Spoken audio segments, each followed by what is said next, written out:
Congressman Ron Paul joining the conversation. Congressman, is there anything that anybody outside of the borders of that country can or should do? Well, we should have done a lot less, a lot sooner, because we're in the middle of this. I mean, he's been our puppet dictator. We've given him $70 billion. A bunch of it is in a private bank already.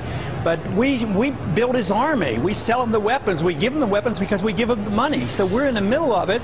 And, of course, now our government doesn't know who to support and who not to support, so they're trying to line up with the next dictator. So it just points out so tragically why intervention in the internal affairs of other nations eventually backfires on us. And we're just now angling to have control afterwards. And I would say we'd be better off letting the Egyptians settle this problem. Are you making a call, Congressman, for an overhaul of American foreign policy based on what you just said?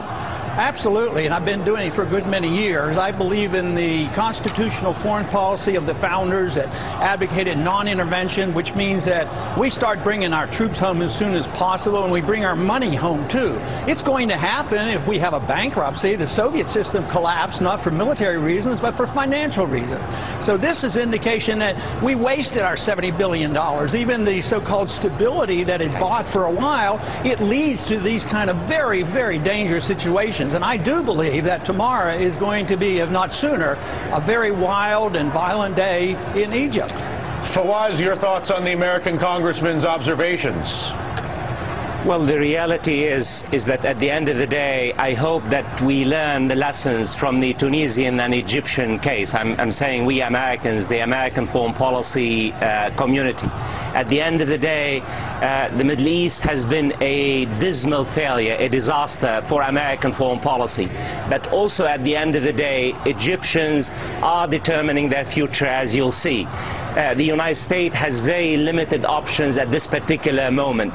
I would like President Barack Obama to make it very clear that the United States basically takes sides on the side of the rising social forces, human rights, the rule of law, those people who are really trying to own their history and basically determine their own affairs.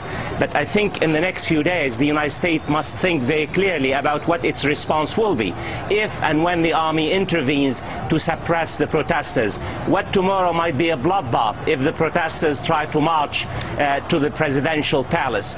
The next few days are going to be extremely dangerous, and I hope the United States has a clear position, a clear stand, when and if the plunge takes place in Egypt.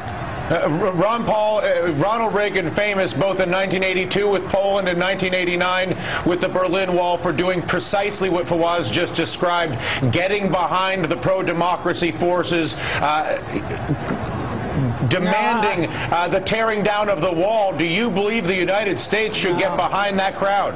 I don't think it's the same analogy. This is a lot of money and a lot of weapons, and we're just trying to buy influence. It's the same old policy of staying there and trying to pick sides. There's nobody capable of knowing who's the one person that we can stand behind. And unless he gets our money, you know, that military, of course, is very powerful now, but the military depends on us. So we're in the middle of this. To just say that we have to get behind another group, it sounds good, but we can diplomatically, once it's settled down, for us to go in there and settle this fight, I think is wrong and very, very dangerous. It will make things that much worse.